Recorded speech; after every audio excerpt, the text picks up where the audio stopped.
நர்த்தனம் செய்யும் நாயகன் யாரு? நன்மைக்கெல்லாம் அதிபதி யாரு? பூதகணங்களின் தலைவன் யாரு? புண்ணிய கணக்கை எழுதுவதாரு? பலம்புரி கொண்ட நாயகன் யாரு? வாரி கொடுக்கும் வள்ளலும் யாரு? சிந்தாமணியாய் வருவது யாரு? அவரும் வாழ்வது எங்கே கூறு?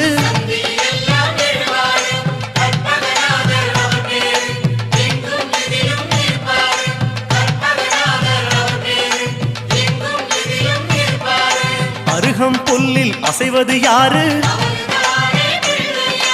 அறிவை விருத்தி செய்வது யாரு?